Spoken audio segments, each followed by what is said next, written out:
This is the takeover, the brand new Need for Speed Unbound game mode. And today we're gonna talk all about it, and it's interesting. Spoiler alert though, before we jump into this, I wanted to let you know that the developers confirmed that next week we are apparently going to be getting a really cool info drop where they're going to be talking about single player and multiplayer progression. Specifically, what carries over from single player to multiplayer, whether it be like your cars. We already know there's a bank for online multiplayer that's exclusive to online only.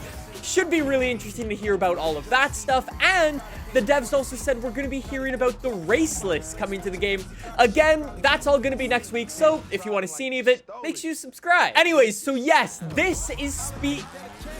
Wow. This is the takeover, which, as you can tell, is very similar to Speed Cross from Need for Speed Payback. If you don't know what Speed Cross is, it's essentially like a gymkhana game mode where you've got to go in and rack up as many points as you can in the duration of the race by doing things like drifting around the corners, using your boost, that'll get you some points, passing through checkpoints, jumps, etc., and so on. As you're going through, though, you can actually build up your multiplier to get points even faster to take down your competition. I'm actually one of the few people, and when I say few, I mean like there's 5 of us who like Speed Cross in the older Need for Speed games. I don't know what it is, but I've always liked like these unique events where they're not so much focused on your speed, but more your style, and I've always enjoyed things like that. Anyways, long story short, they were not popular amongst people, and that's why the takeover is a bit of a joke, honestly. Like when the Need for Speed Twitter account put out the other day that they were having this new game mode called the takeover and how you have to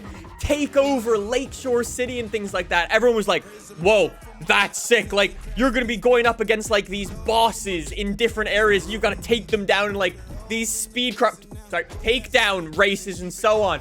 And you've got to go all around the map to clear out different areas. And like the cops are gonna be chasing you because you're doing all of these illegal things.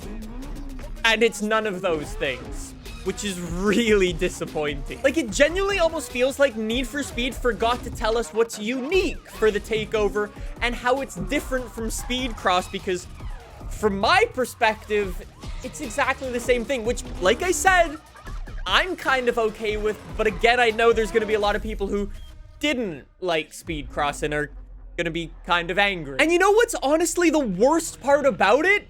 Is that isn't even the worst part about it. We'll talk about that in a second, but I quickly wanted to mention 2 screenshots that were sent to me showcasing your character floating. Yeah. In Need for Speed's defense, these glitches only happen very briefly for literally only 1 frame, but it's like when the camera glitches into something above it or alongside it, it's just...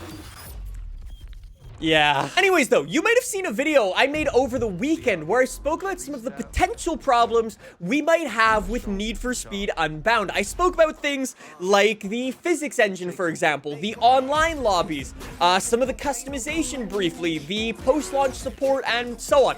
If you missed that video, I'll link to it in the description down below. One of the other things I spoke about in that video, though, was the game modes, the race events in Need for Speed Unbound, and how the rumor at the time was that there was no drag racing or drifting events in Need for Speed Unbound. Well, I spoke about that over the weekend, and I got some comments from some of you guys being like, Nick, the devs actually said there are drift events in the game. And I was like, okay, cool. I'm going to wait until Tuesday because that's where the developers are going to confirm it, because that's what they said. So fast forward, it's Tuesday. And as it turns out, there are no drifting events. The only drifting events are these ones. Yeah. There are no standalone drag racing events. There are no standalone drifting events. The only way you can drift in Need for Speed Unbound is by doing these takeover / Speed Cross events, or the developers did confirm there are drift-like zones. There are drift zones in the open world. That's all. And I know I said it on the weekend, but I'm going to say it again here.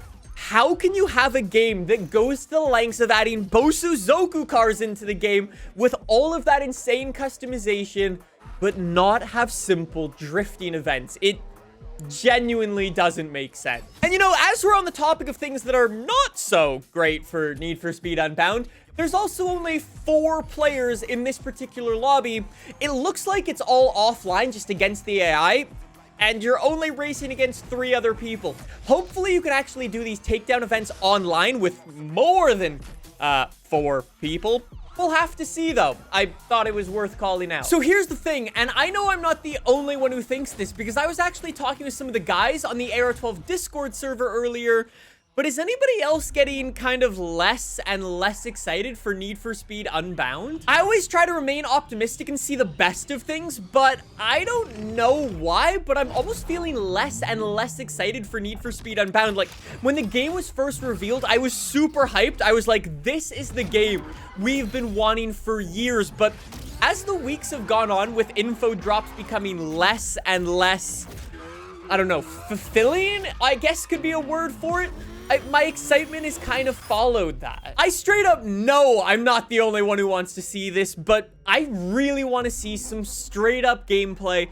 No fancy editing, nothing like that. I just want to see what the open world looks like, what the cars look like driving around said open world, whether it be on an Xbox, a PlayStation, a PC. I just want to see normal gameplay. Like, when we jump into the game on day 1, what's the game actually gonna look like? And then jump into that footage, dissect it, see what the physics are like, see if there's any new customization we can spot with cars just driving around and so on. And more specifically, I'd also really like to see the upgrade menus for the game. It's something we still haven't seen, and maybe it's coming before the game comes out, but I know there's a lot of people who are desperately waiting for some content like that, and as we're kind of getting less cool stuff closer to launch, it's kind of disappointing, almost. Anyways, again, and as always, feel free to let me know what you guys think in the comments section down below. Are you still excited for Need for Speed Unbound? Anyways, let's move it on to some other cool stuff, actually. I also briefly wanted to call out some customization that I was able to spot. Obviously, I'm gonna miss some stuff, so if you guys spot anything else, let me know in the comment section down below. And obviously, the main thing is gotta be that 911 RSR. It looks like it's got a complete makeover from what we had in previous Need for Speed games for Need for Speed Unbound. It's like that rear lip looks absolutely insane. It looks massive. It also looks like it's running no rear bumper as well, which also looks awesome and confirms we're gonna see more bumpers being removed than just the ones we were already shown, which is a nice thing. And last but not least, I know it's not everybody's cup of tea, but the developers also recently shared this. Your first look at the character customization shop in Need for Speed Unbound. Looks pretty cool. Saying that, if you are a fan of character customization and you want to customize yourself, you can check out this, the AR12 hoodie with baby blue gold lettering. It looks awesome. It is one of my favorite things we've ever made. It's gonna be available on Friday on the AR12 store. Shipping goes worldwide. Wink, wink, Need for Speed devs. If we could get like this in the game, that'd be pretty cool. Thanks so much for watching, though. I hope you enjoyed. If you did, subscribe for more. I'll see you next week with some more Need for Speed. See you then. Bye.